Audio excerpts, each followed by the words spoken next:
ने कहा मीठे बच्चे, बोलो मीठे बच्चे। मीठे बच्चे। नहीं, आपको बोलना है जी बाबा। जी बाबा।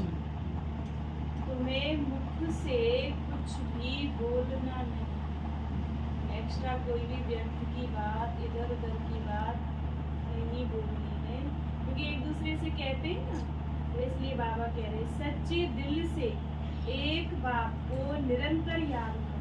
क्या करना है? एक बात को निरंतर याद करना है। और कैसे करना है? सच्चे दिल से। सच्चे दिल पर ही साहिब राजी। प्रश्न पूछा बाबा ने, सबसे अच्छा मैनर, मैनर माना चरित्र, कौन सा है? किस देवताई मैनर्स को तुम्हें धारण करना? प्यारे बाबा ने हमें उत्तर में बताया, सबसे अच्छा मैनर है सदा हर्षित रहना। क्या करना है?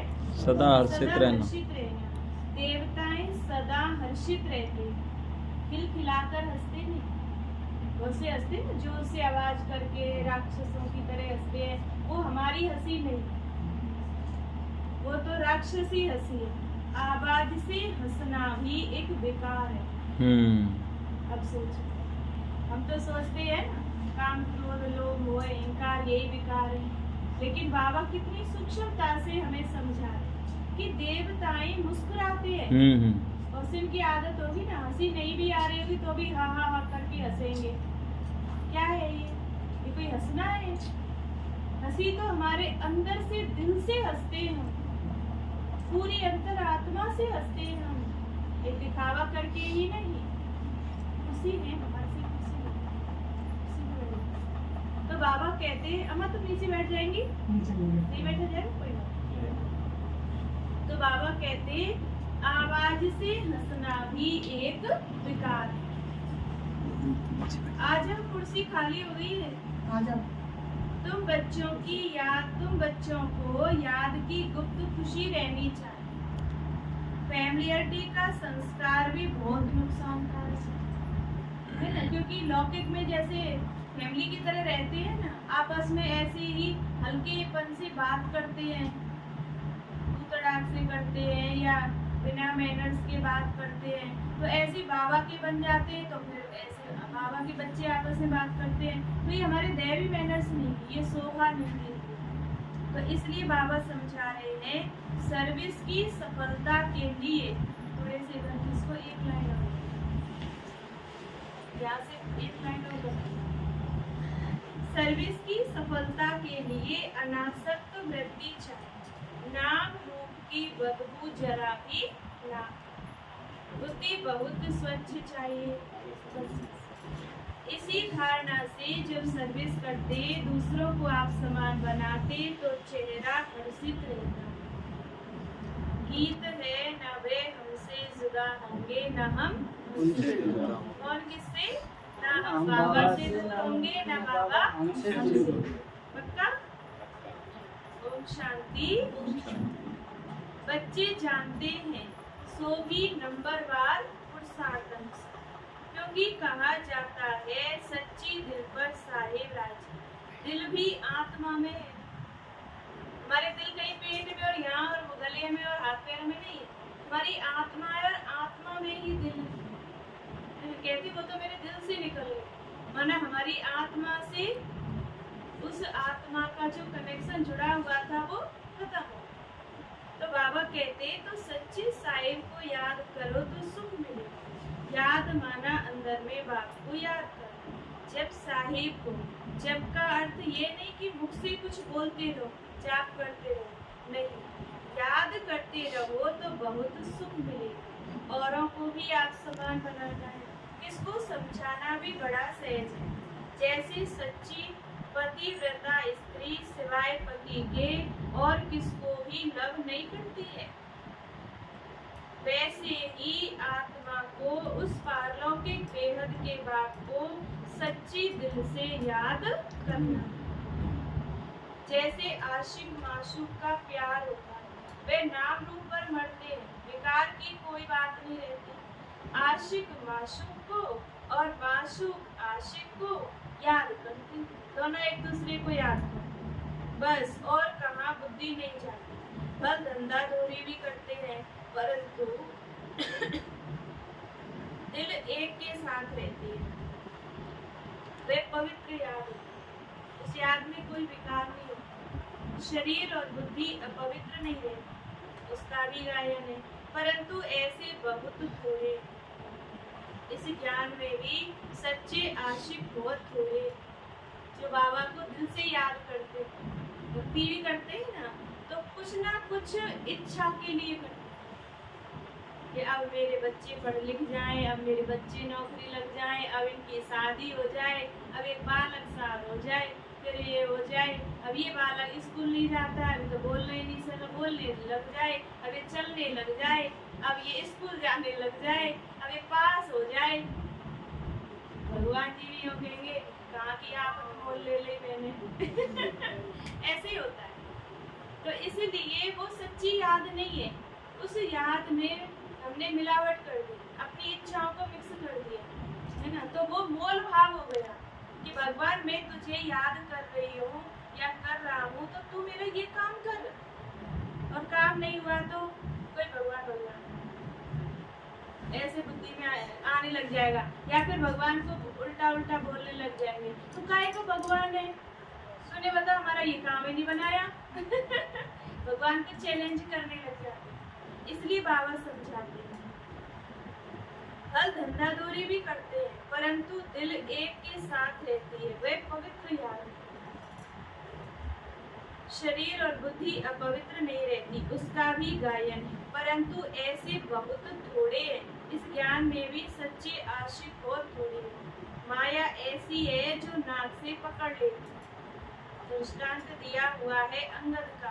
रावण ने कहा, देखें ये हिलता है वो नहीं है ना। अंगद ने पैर रख दिया ना रावण की सभा में जाके, तो बड़े बड़े दिग्गज आ गए, पैर को हिलाने के चक्कर में खुद ही लुढ़क गए, है ना। तो लास्ट में रावण ने कहा कि ऐसा कैसा पैर है जो ये किसी पे नहीं उठ रहा है, मैं देखता।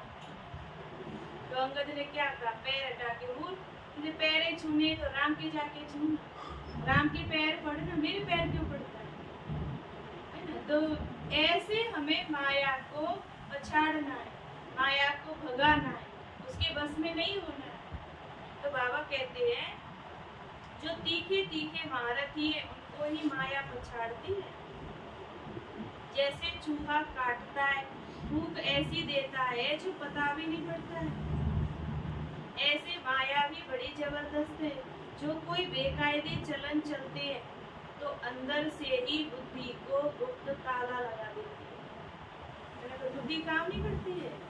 बाबा के बच्चे बन के ला रहे हैं और उल्टा काम कर रहे हैं, और तुम यूँ सोचो कि किसी को पता थोड़ी चलेगा हम क्या करें, हम घर में ही तो कर रहे हैं, लेकिन भगवान तो देख रहा है ना। कोई ना कोई काम तुम्हारा वहीं से ही बिगड़ना शुरू होगा, और फिर आप कहेंगे हम तो खूब बाबा याद करते हैं, हम तो खूब ऐसे करते हैं। कहीं ना कहीं श्रीमत का उल्लंघन हो रहा है, इसलिए वो परेशानी आ, इसलिए भगवान समझा रहे हैं। बाबा कहते हैं इसमें समझने की बड़ी अच्छी बुद्धि चाहिए, बाबा को याद करने का बड़ा अभ्यास चाहिए, बाप में पूरा पूरा लग चाहिए। तुमको सर्विस करनी है, अनासक्त हो, कोई आसक्ति नहीं रखनी है, कोई इच्छाएं नहीं रखनी है। बाबा हम ये सेवा कर रहे हैं तो हमारा ये काम हो जाए, ये हमें मिल जाए। अरे प्राप्ति हमें सतयुग और त्रेता युग इतनी बड़ी प्राप्ति हो रही है, यहाँ की दुनिया की क्या प्राप्ति है, तो सब विनाश होना है, इनके लिए क्या सोचना है भाई। हमने अपने लिए सोच लिया, अपने बच्चों के लिए सोच लिया, अब फिर उनके बच्चों के लिए सोचें, तो सारी दुनिया का ठेका ले लिया है क्या। वो करेंगे तो पाएंगे। तुम उनके लिए कितना भी धन दौलत रख जाओ, मकान बना जाओ, खूब उनके लिए दुकान बना जाओ, कितनी भी एफडी रख जाओ, सोना चांदी रख जाओ, जब उन्हें शराब पी के बर्बाद करनी है तो करनी है। इसलिए अपने जीवन को तो कम से कम भगवान की याद में सुख शांति से जियो, बाकी उनका जो कर्म है वो खुद पाएंगे। तो इसलिए बाबा कहते भले कोई कितना अच्छा बच्चा है, परंतु ऐसे नहीं उनके नाम रूप में फंस पड़ना। कोई सेंटर पे कोई भाई है या बहन है, माता है, कोई भी है, कोई अच्छी सेवा कर रहे हैं और हम यूँ सोचे कि देखो कितना अच्छा है, कितनी सेवा करता है, ऐसे हमारी बुद्धि इसी से लगने लग गई। नहीं। कोई लाख कर रहा है अपना भाग्य जमा कर रहा है, कोई एक कर रहा है अपना भाग्य जमा कर रहा है। हमारे लिए कुछ नहीं करता, हमारे लिए कोई एहसान नहीं करता। क्योंकि बैंक वालों को आप पैसा दे के आते हो, उन पे एहसान करते हो क्या? मंदिर में आप जाते हो, पुजारी को एहसान करते हो क्या? मंदिर आ रहे हैं, हम नहीं आएंगे तुम्हारा मंदिर नहीं चलेगा। वो कहेगा जी मैं तो ठाकुर जी की सेवा, उसकी मर्जी है, भूखा रखेगा तो रख लेगा, खाना खिलाएगा तो खिलाएगा। इसलिए किसी के भरोसे पर नहीं रहते। तो इसलिए बाबा समझा रहे, इसे बड़ा नुकसान कर देते हैं। बाप कहते अपने को अशरीरी आत्मा समझकर मुझे याद करो, अपने को स्वच्छ रखो। तुम शिव बाबा के बनते हो, वे तुमको स्वच्छ बनाते हैं, विकारों को निकाल देना। तुम्हारा नाम ही है शिव शक्ति। तुमको सर्वशक्तिमान से शक्ति मिलती है, तो अच्छी तरह उसे योग लगाना पड़े। बाप कहते निरंतर याद करना मासी का घर नहीं है। भोजन करते समय कितनी कोशिश करते हैं फिर भी भूल जाते हैं। सोचते हैं भगवान की याद में ही खाना खाएंगे चलो, लेकिन फिर भी भूल जाते हैं। बहुत कोशिश करते हैं सारा समय बाप की याद में खाएं, क्योंकि वह हमारा बहुत प्यारा है। क्यों ना हम उनको याद करके खाएं तो साथ में रहेगा। फिर भी घड़ी घड़ी याद भूल जाता है। बुद्धि मार्ग में भी बुद्धि और तरफ भटकती रहती है। ये तो है ज्ञान की बात। इन बातों को बच्चे भी पूरा नहीं समझते हैं। कई बच्चे अर्जुन रेगड़ी पहनते रहते हैं। रेगड़ी पहनते हुए ना घुटनों के बल चलते ना बच्चे रेंग रेंग के, ऐसे बाबा के बच्चे ऐसे चल रहे हैं। मतलब मजबूरी है उनकी, जैसे किसी ने कह दिया है कि अब तुम ओम शांति में नहीं जाएंगे, तो दूसरे बोलेंगे तुम क्यों नहीं जाते हो, इसलिए उनको दिखाने के लिए चल रहे हैं। तो ये है रेगड़ी पहनना, मजबूरी से चल रहे। बाबा कहते अगर निरंतर योग लग जाए तो समझा जाए कि अब कर्मातीत अवस्था आ रही है, परंतु याद ठहरती नहीं, बड़ी युद्ध चलती है। बाबा देखते हैं भूतों का बुद्धि योग भटकता है, तो शरीरी बनने में मेहनत लगती है। बहुत थोड़े हैं जो सच बोलते हैं, कहने में लज्जा आती है, बताते भी नहीं है। पूछ के देखो तो मानेंगे भी नहीं ना। हम तो बाबा ये याद करें, बाबा ही बाबा, बाबा ही बाबा जपे हम लोग है। देखो तो पूरे टाइम बाबा याद करते हम तो फरिश्ता बन जाते हैं अब तो। इसलिए बाबा समझा रहे, कहने में भी लज्जा आती है तो सच नहीं बताते, शर्म आती है उन्हें। माया बड़ी दुस्तर है, एकदम माथा मूड लेने में देरी नहीं करती है। ऐसे नहीं हम तो बच्चे हैं ही, युक्तियाँ भी बतलाई जाती हैं। पहले तो कर्मातीत अवस्था में जाना है, फिर है नंबरवार पद। बाबा जानते हैं बच्चों को माया बड़ा हैरान करती है, याद ठहरने नहीं देती है। बहुतों की अवस्था देखी जाती है, नाम रूप में फंस पड़ते हैं। अपने को अशरीरी समझने का अभ्यास करना है, क्योंकि बहुत समय से अपने को अशरीरी नहीं समझा है। तो क्या हुआ है, देह का चिंतन, देह की बात, देह के लिए ही हर कार्य करना, ये अभ्यास पक्का हो गया। अब खुद को आत्मा समझो और शिव बाबा को याद करो, तो इसके लिए अभ्यास करना पड़ेगा। क्योंकि बच्चे को बार बार बोला जाता है तेरा नाम चिंटू है, तेरा नाम चिंटू है, तेरा नाम चिंटू है, तो उसके दिमाग में सेट हो जाता है कि मैं चिंटू। अगर उसे बताया जाए कि तेरा नाम, तुम तो आत्मा हो, तुम तो आत्मा हो, ये देह नहीं हो, तुम आत्मा हो, इसको शुरू से अभ्यास कराया जाए तो उसे पता चले मैं आत्मा हूँ, ये शरीर नहीं है। तो ऐसे क्या हुआ है, अब मान लो हमारे ही नाम का कोई व्यक्ति कहीं आसपास है और कोई तीसरा व्यक्ति उसको आवाज लगा रहा है, तो हम बड़े फट से देखेंगे कि कहीं मुझे तो आवाज नहीं लगा रहे, क्योंकि हमारे दिमाग में ये सेट हो गया है कि मैं फलाना हूँ, मैं फलानी हूँ, हमारा नाम सेट हो गया दिमाग। आ जाओ। तो इसलिए बाबा कहते हैं कि ये अभ्यास पक्का हो गया, ऐसे हमें आत्मा का अभ्यास पक्का करना है। इधर आ जाओ लाइन में, और जो आएंगे उधर बैठ जाएंगे। तो बाबा कह रहे हैं तो अपने को अशरीरी समझने का अभ्यास करना है, क्योंकि बहुत समय से अपने को अशरीरी नहीं समझा। सतयुग में ये ज्ञान पूरा रहता है, मैं आत्मा हूँ, मुझे ये पुराना शरीर छोड़ नया लेना। साक्षात्कार भी हो जाता है, परोक्ष चाहे अपरोक्ष। समझते अभी शरीर की आयु पूरी आकर हुई है, जैसे कोई मरने पर होता है तो कहते हमको ऐसा लगता है अब मरूंगा, रह नहीं सकूंगा, उसे कहने लग जाते ना पहले से अब तो हम जाएंगे ही, तो उन्हें पता चल जाता है। वहाँ फिर समझते अब शरीर बड़ा हो गया, इसको अब छोड़ना है, अपने टाइम पर खुशी से छोड़ देते। आत्मा का ज्ञान पूरा है, बाप का ज्ञान बिल्कुल नहीं है, ड्रामा में है। सतयुग में आत्मा का ज्ञान तो होगा, लेकिन भगवान के बारे में कोई जानकारी नहीं है और समझने की भी कोशिश नहीं करेंगे, कोई बताने वाला भी नहीं है, फिर कोई दुख परेशानी नहीं होती इसलिए वो याद नहीं करते हैं। तो बाबा कहते ड्रामा में है नहीं, वहाँ बाप को क्यों याद करें, दरकार ही नहीं। यहाँ तो दुख में मनुष्य याद करते हैं और तुमको फिर अपने को आत्मा समझ बाप से योग लगाना है। ये शरीर तो पुराना है, इससे तो बिल्कुल नफरत आनी चाहिए। और आगे की सकता भाइयों का डिपार्टमेंट बढ़ना तो इसलिए बाबा समझा रहे हैं, फल कितना भी खूबसूरत सुंदर शरीर हो, लेकिन लौ मुजीब तो सब काले हैं, क्योंकि आत्मा काली है। बाबा क्या कह रहे हैं, शरीर भले ही देखने में कितना भी सुंदर गोरा सब कुछ है, एकदम हीरो है, लेकिन उन हीरो की आत्मा भी तो काली है ना, और आत्मा तमो प्रधान है तो शरीर भी तमो प्रधान। तो बाबा देखो आगे समझा रही है, ये बुद्धि से समझने की बात है। शरीर कोई सबके काले तो नहीं होते हैं, ये तो हवा पानी पर होता है। कहीं का पानी अच्छा होता है तो कितने भी काले व्यक्ति होते हैं, जाते हैं वो भी गोरे हो जाते हैं। कहीं का पानी बेकार हो जाता है, कोई कितना भी गोरा जाए वहां से काले हो गया। ये तो हवा पानी है सृष्टि का, इससे कोई सतो प्रधानता तमो प्रधानता जाहिर नहीं होती है।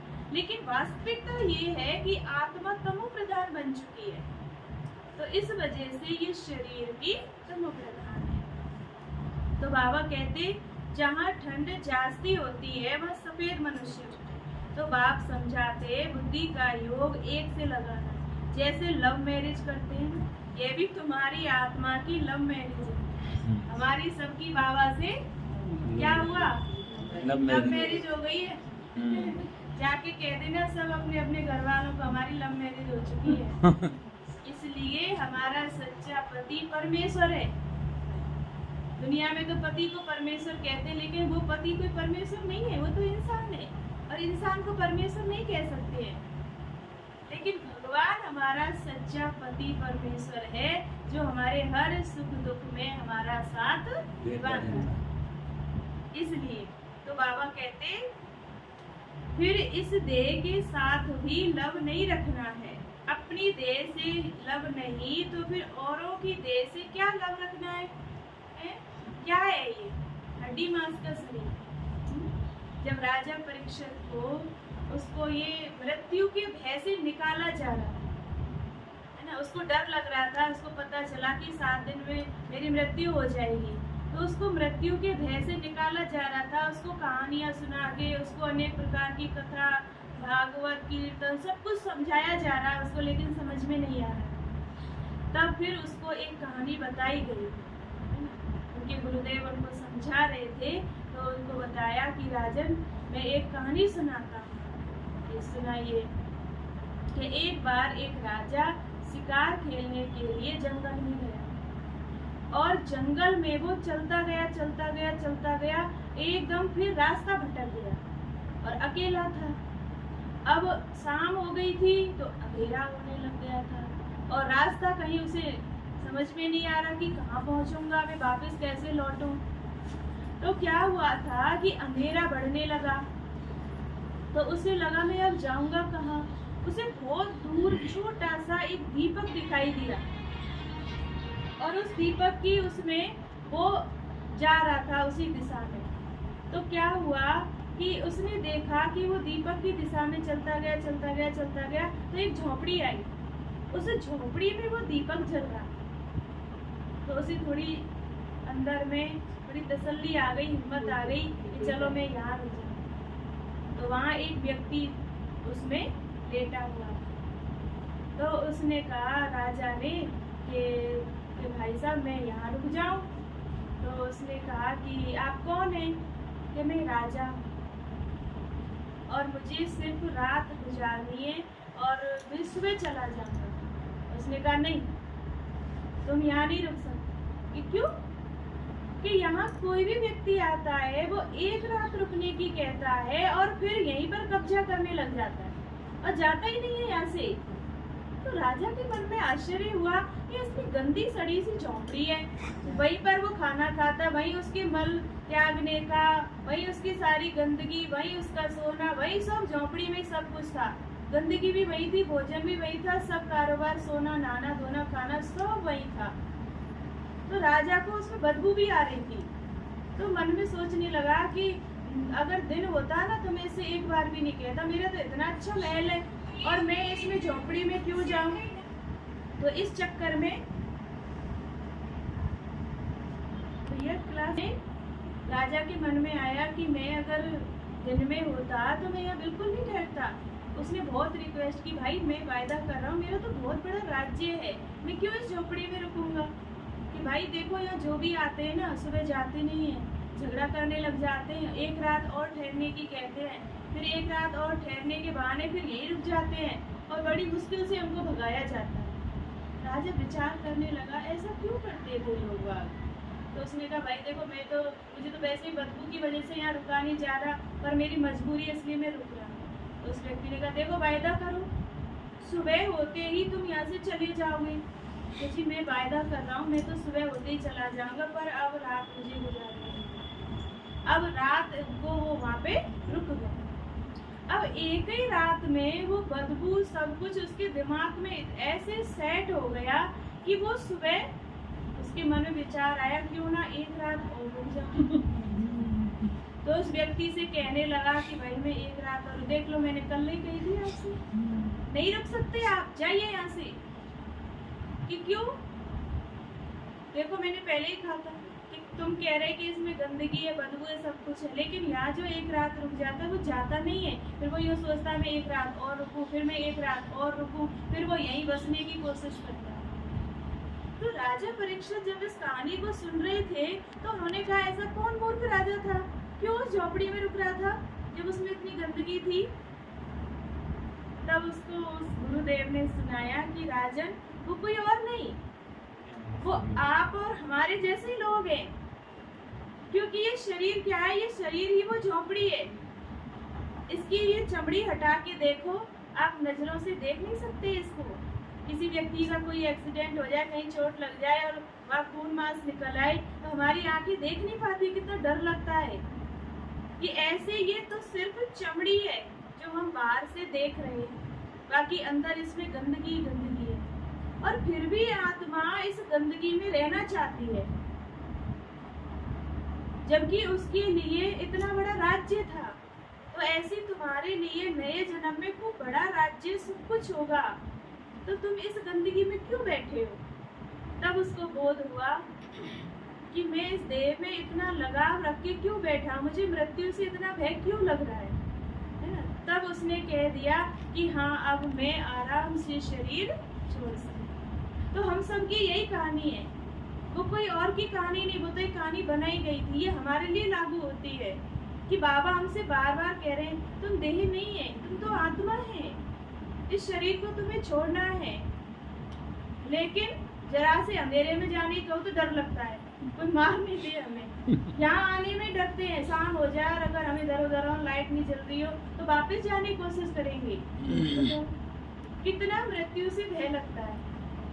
हम बाबा के बच्चों को क्या डर, शरीर तो छोड़ना ही है एक दिन, क्यों पहले जन्म में शरीर छोड़ के नहीं आए, सदा से इसी शरीर में हो, क्यों फिर मृत्यु से भय क्यों लगता है। छूट जाएगा, कोई बात नहीं, नया परिवार मिल जाएगा। इस परिवार में रहते रहते वैसे भी 30 साल 40 साल 50 साल हो गए, अब नए परिवार का आनंद ले लेना। क्यों भय लगता है।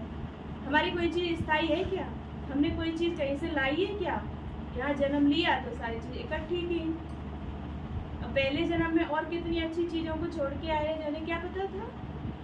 हो सकता है इन चीजों को छोड़ने के बाद आगे जन्म में हमें कितनी अच्छी चीजें मिलेंगी। तो इसलिए बाबा बार बार कहता है अशरीरी बनो, अशरीरी बनो, आत्मा समझो, देह से न्यारे हो जाओ, किसी के नाम रूप में नहीं फंसो। गंदगी है, क्या है वो? अभी उसकी आत्मा शरीर छोड़ दे तो तुम उसे रखेंगे अपने घर में? क्यों रखेंगे? कोई प्रेम विवाह करते हैं, जबरदस्ती किसी से शादी करते हैं, लव मैरिज करते हैं, माँ बाप से भी झगड़ा कर लेते हैं और फिर वो 4 दिन बाद वो व्यक्ति खत्म हो जाए, फिर कौन सी दुनिया में जाते हैं? कौन सी दुनिया में जाते हैं? इसलिए किसी के भी शरीरों पर भरोसा नहीं है, तो हमें किसी की देह से लगाव नहीं रखना है, अपनी देह से भी नहीं रखना है। इसलिए बाबा ने ये लाइन बताई है कि अपनी देह से भी लव नहीं तो फिर औरों की देह से क्या लव रखना? सही में भी नहीं रखते डेड बॉडी को, क्योंकि गाड़ी तो खुद की है। तो यूँ तो सोच सकते कितना डर लग रहा है। हमारी माँ ने शरीर छोड़ा है तो हम अपनी गाड़ी में ले चले, उसको एम्बुलेंस में रख के लेके आए, है ना? उस डेड बॉडी को दूर छुएंगे तो भी नहाएंगे और वैसे कहेंगे तुम बोलो, तुम देखो, एक बात तो कहो, और वो मुर्दा एकदम खड़ा होके चलने लग जाए तो सब क्या होगा? डर के भाग जाएंगे। इसलिए भगवान समझा रहा है। तो बाबा कह रहे हैं दुनिया में तो काले और गोरे शक्ल पर भी चलता है, कोई बिगर देखे सगाई कर लेते हैं, फिर जब शक्ल देखते हैं तो कहते हैं हमको ऐसी काली नहीं चाहिए। ऐसे ही होता है, फिर झगड़ा हो जाता है, हम पैसे को क्या करें, हमें तो सुंदर चाहिए, और जब ये शादी कर लेते हैं ना, फिर देखते हैं अरे तो काली है, लेकिन उसके घर वालों ने दहेज खूब दिया है, वैसे बच्चे तो पसंद नहीं लाते, जिंदगी फिर ऐसे ही झगड़े में निकल जाती है। अब तुम जानते हो हम आत्मा है, इस पुराने शरीर से मोह नहीं रखना, ये तो विकारी संबंध है ना। दुनियावी बातों से अपनी बात न्यारी है। अभी तुम्हारी काली आत्मा की सगाई हुई है गोरे मुसाफिर से, क्या बात है? आत्मा काली हो गई लेकिन मुसाफिर गोरा है, मतलब मैरिज हो गई उससे। भाई ताली तो बजा लो अपने जानते हो इस दुनिया में सबकी आत्मा काली काली, गोरे से संबंध जोड़ आत्मा को गोरा बनाना। एक मुसाफिर सैकड़ों हजारों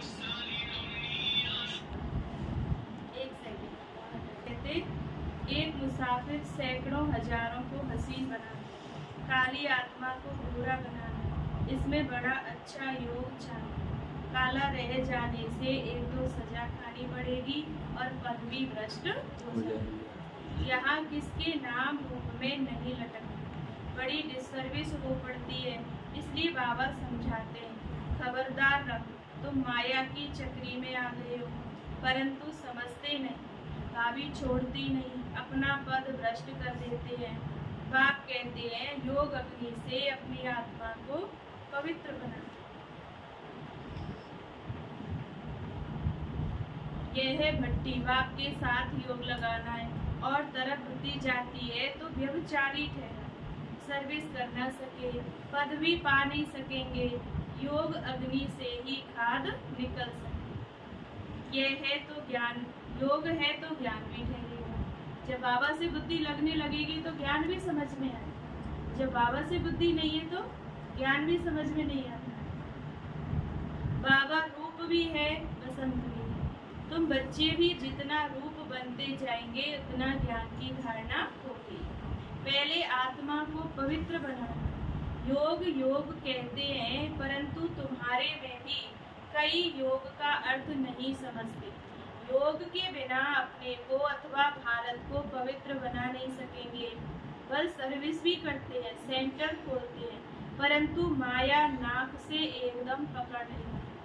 अहंकार आ जाता है, हमने इतने सेंटर खोले, किसी को ज्ञान भी सुना रहे हो और उसका भी अहंकार आ गया, मैंने उसको ज्ञान दिया। तुम्हारा ज्ञान कहाँ से आया? ज्ञान तो बाबा का था ना, आपको भी तो किसी ने दिया ना, तो आपने दूसरों को सुनाया, तो बाबा का कर्जा आपने चुकाया है। इसमें अहंकार की बात क्या है? तो इसलिए बाबा समझा रहे हैं।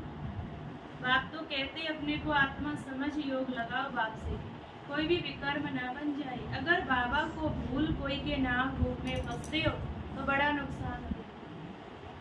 ये बड़ी मंजिल है, विश्व का मालिक बनना कम बात है क्या?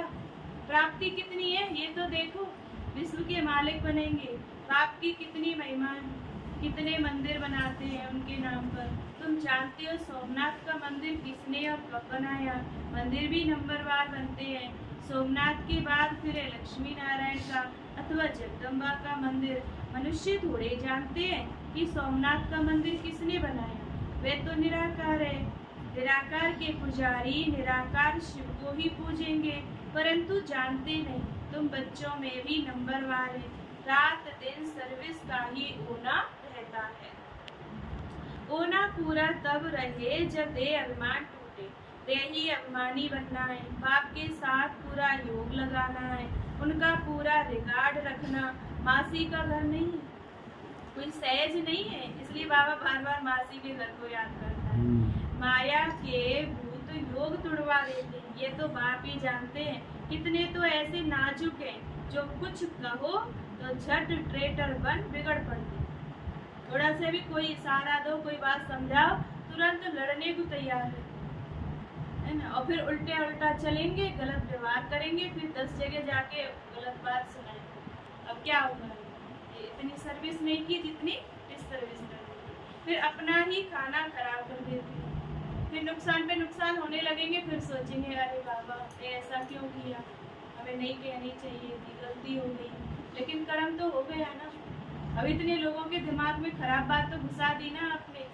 अब इंसान को बाबा का ज्ञान सुनाना, निश्चय बिठाने में कितनी मेहनत लगती है, और उल्टी बात फटाफट दिमाग में बैठ जाती है। अच्छा ऐसे हुआ, फिर तुमने तो रियलाइज कर लिया, फिर तुम तो धीरे धीरे करके लाइन बना ली आगे रास्ते पे, लेकिन दूसरे का तो नुकसान हो गया ना। फिर तुम उसको जाके दोबारा कहो नहीं तो बाबा के घर चलो, बाबा का ज्ञान सुनो, ऐसे करो, तो वो क्या कहेंगे? कल तुम ऐसे कहते हैं, आज तुम ऐसे कह रहे हैं, फिर तुम कल कुछ और कहेंगे। तुम्हारी ना पता जब कौन से रास्ते पे जाएंगे, तुम कहेंगे या नहीं कहेंगे? इसलिए बाबा समझा रहे हैं। तो बाबा कह रहे हैं आश्चर्यवत बाबा का बनंती फिर भागंती हो जाती, सर्विस करने लग जाते।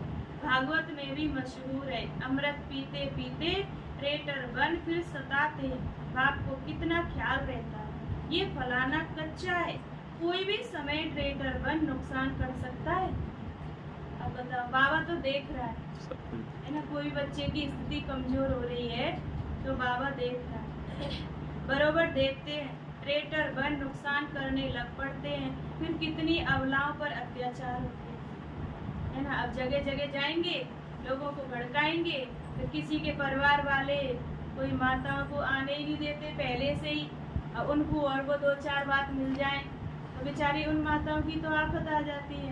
एक तो पहले ही नहीं जाने देते, अब और पैरा लगने लग गया हमारे ऊपर। अब जिन्होंने ये गलती की, उन्होंने कितना पाप कमाया, इतना वो पुण्य नहीं कमा पाए जितना उन्होंने पाप कमाया। तो ऐसे इनको क्या फल मिलेगा? और सत्संगों में अत्याचार होते हैं क्या? यहाँ पहली बात है विकार छोड़ना। विष छोड़ते नहीं है, कहते हैं फलाना स्वर्ग बनाना, परंतु हेवन क्या है कुछ जानते नहीं। जैसे बिगर अर्थ कोई बोल दे ऐसी कह देते। अब कितनी समझ आई है। बाप जानते हैं कौन अच्छे अच्छे फूल हैं। कोई है जिनमें नाम रूप में फंसने की बदबू नहीं है, ज्ञान के बिगर और कोई बात नहीं। योग भी पूरा चाहिए। कोई काले तो पहले से ही हैं, फिर और ही काले होते जाते हैं, और ही विकारों में गिरते जाते हैं। इस लश्कर में हाथियों का भी लश्कर है, शेर शेरनियों का भी लश्कर है, घोड़े घोड़ियों का भी लश्कर है, बकरी बकरियों का भी। सब तरह की क्वालिटी है बाबा के बच्चों में, सब है। चलन से झट मालूम पड़ जाता है ना। बहुत से तो शिव शक्ति बन के चलते हैं कि हमें तो करना है, कोई करे या नहीं करे। बहुत से अपनी मस्त चाल चलते हैं, कितना भी इशारा देते रहो, बस उन्हें जो पसंद आएगा करेंगे, नहीं मन में आ रही है तो नहीं करेंगे। 2 तरह के हो गए। और तीसरे, तुम जा रही है तो हम जाएंगे, तुम ना जा रहे तो हम भी ना जाएंगे। भीड़ चाल है, बस चल दिए तो सब चल दिए, करने गए तो एक भी नहीं है। भक्ति करते हैं ऐसे जाते हैं। तो बाबा इसलिए कह रहे हैं चलन से झट मालूम पड़ जाता है। ये तो जैसे भेड़ है, कुछ नहीं समझते, बुद्धि में बैठता ही नहीं है, जैसे भैंस बुद्धि है। बाप कितना सहज करके बतलाते हैं। तुम आत्मा तुम बेहद के बाप को याद नहीं कर सकते हो? पूछ रहे बाबा। हे आत्मा, तुम और सब तरफ से बुद्धि योग हटाकर मुझे याद करो। तुम याद नहीं कर सकते हो और मित्र संबंधियों आदि को याद करते हो। मुझे याद करने में क्या मुसीबत है? सुनाओ अपनी मुसीबत। बाबा को याद करने में क्या मुसीबत है? बताए कोई मुसीबत? भगवान को याद करने में मुसीबत तो नहीं है, फिर भूल क्यों जाते हैं? बताओ भाइयों में। कहते बाबा माया बुद्धि योग तोड़ देती है। अरे वर्षा गवा बैठोगे? समझा रहा है बाप। तुम बुद्धि योग पूरा लगाओ तो विश्व का मालिक बनोगे। बाप को थोड़े कभी भूलना होता है? तुम अपने बाप को भूल गए हो? तुम्हारे लौकिक पिता है, क्या उनका नाम तुम्हें याद नहीं है? क्या उनकी शक्ल तुम्हें याद नहीं है? नहीं है याद? नाम लेते याद आ गया ना? क्यों याद आ गया? क्योंकि उसको बाप समझा है, इसलिए आ गया। भगवान को बाप समझा नहीं है, इसलिए भूल गया। ये फर्क है। जब उससे आप संबंध बना के उसे याद करेंगे, आप भूल नहीं सकते। बाप का नाम लेने से उस बाप की बजाय पहले शिव बाबा आना चाहिए था, तो नंबर कट गए ना? ऐसे नंबर कट जाते। इसलिए बाबा समझाते, देहे अभिमानी बनने से ही तुम भूलते हो। तुमको बार बार कहा जाता है अपने को आत्मा समझो, बाप को निरंतर याद करो, जपो नहीं, आवाज नहीं करो शिव बाबा शिव बाबा। तुमको तो वाणी से परे जाना है। राम राम मुख से कहा तो देह माना गया। अंदर सिमरण कर, आर्गन्स का सिर्फ आधार लेना है। मैं आत्मा हूँ, शांति में रहकर बाप को याद करना। बाबा है ज्ञान का सागर, नॉलेज फुल, उनमें सारी नॉलेज तुमको भी सिखलाते हैं। बाप को याद करने से तुम पवित्र बन जाएंगे, होली ताज मिलेगा, और सृष्टि चक्र को जानने से रतन जड़ित ताज मिलेगा। डबल सिर ताज बनेंगे, डबल ताज होगा आपके सिर पर, एक रत्नों से जड़ित ताज और एक लाइट का ताज, पवित्रता की निशानी होती है। तो बाबा कहते याद से ही विकर्म विनाश होंगे, नहीं तो धर्मराज के डंडे खाने पड़ेंगे, पद भी भ्रष्ट हो जाएगा। इसलिए बाप को याद करना। फिर खुशी भी चाहिए गुप्त, आवाज से हंसना नहीं है। लक्ष्मी नारायण को हर्षित मुख कहा जाता है। हर्षित मुख रहना और हंसना अलग अलग बात है। एक तो मुस्कुरा रहे, एक जबरदस्ती बिना मतलब ही आवाज से हंस रहे हैं, अंदर से हंसी नहीं आ रही पर दूसरे को दिखाने के लिए हंसने की कोशिश कर रहे हैं। तो बाबा कहते हैं हर्षित मुख रहने से वह गुप्त खुशी रहती है। जैसे बहुत से चुपचाप धीरे धीरे मुस्कुराते हैं ना, तो दूसरे पूछते भाई कैसे हंसी आ रही है, क्यों हंस रहे हैं? क्योंकि वो अंदर से खुशी हो रही है। और एक बाहर से होती है, वो जबरदस्ती हंसते हैं, आती नहीं है, वो जैसे नकली हंसी होती है। कोई हंसने कहेगा भाई नहीं हंसते हो जरा से, तो कोशिश करेंगे हंसने। तो बाबा कहते आवाज से हंसना बुरी बात, हर्षित रहना सबसे अच्छा। खिलखिलाकर हंसना, आवाज से हंसना भी एक विकार है, वह भी नहीं रहना चाहिए। खुशी चेहरे पर आनी चाहिए, वह आएगी तब जब आप संबंध बनाएंगे। सर्विस और सर्विस मिली और ये भाग, दूसरी कोई बात नहीं। तुम बच्चे सर्विस करते हो, कांटों को कली बनाते। बाबा बच्चों को अच्छी अच्छी पॉइंट्स बताते हैं। ये निश्चय रखना है कि बाबा ही सुनाते हैं। ये भी कहते हैं मेरी महिमा नहीं करना, महिमा सारी शिव बाबा। उनको याद करने से ही पूरा विक्रमाजीत बनेगा। बहुत सहज बात है, याद करना है और चक्र फिराना है। स्वदर्शन चक्रधारी पूरे अंत में बनते हैं नंबर 5।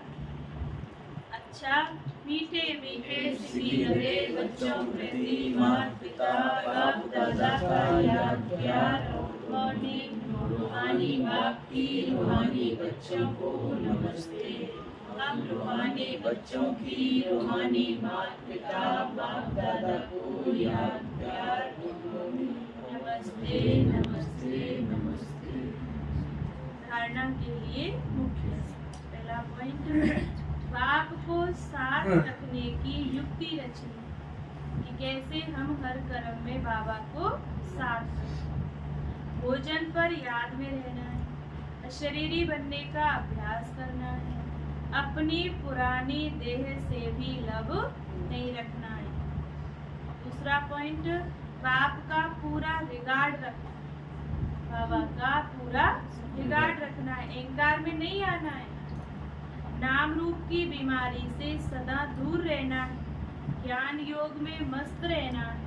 वरदान दिया प्यारे बाबा ने, सब कुछ बाप हवाले कर संगम युगी बादशाही का अनुभव करने वाले अविनाशी राज तिलक अधिकारी भव।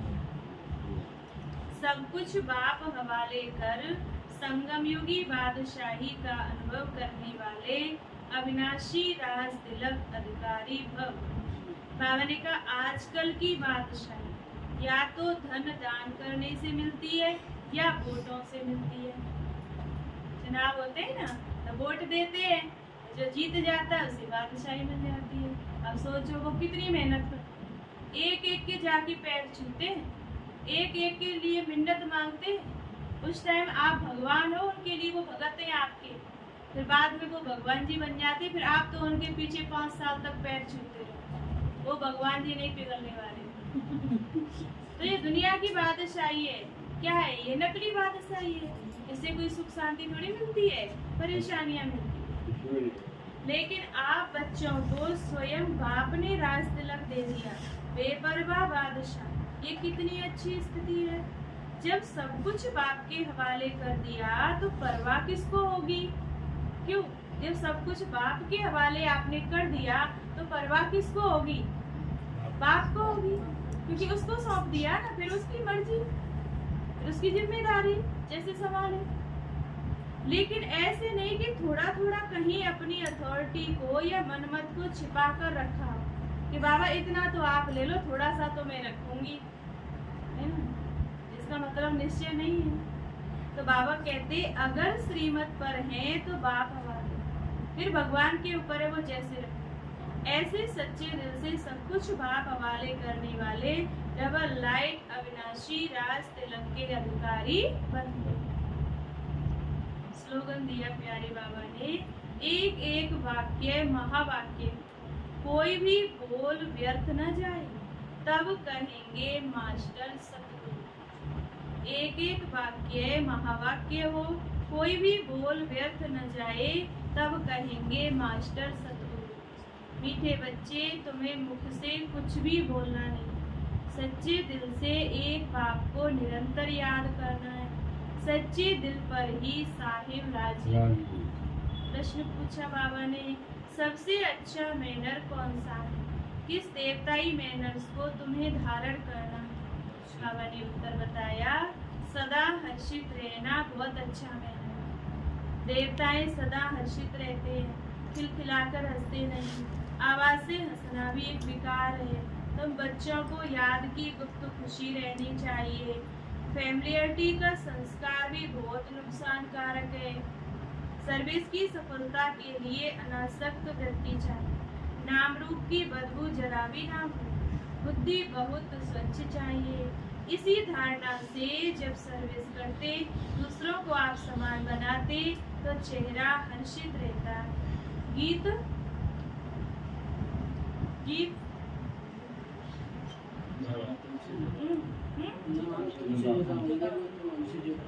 हम जुदा होंगे, वो जुदा होंगे, तो हमें जुदा हो जाएंगे।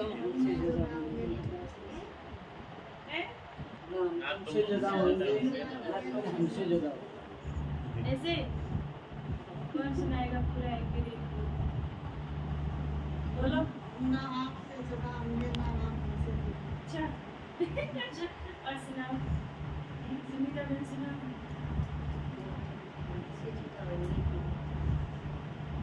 लाइन गलत सेट कर रखी है ना दिमाग में, इसलिए इस लाइन को चेंज कर। ना वे हमसे जुदा होंगे, ना हम उनसे जुदा होंगे। ये है। अब बोलो, ना वे हमसे जुदा होंगे, ना हम उनसे जुदा होंगे। कौन कौन बाबा से जुदा होंगे ना बाबा हमसे जुदा होंगे। ठीक है।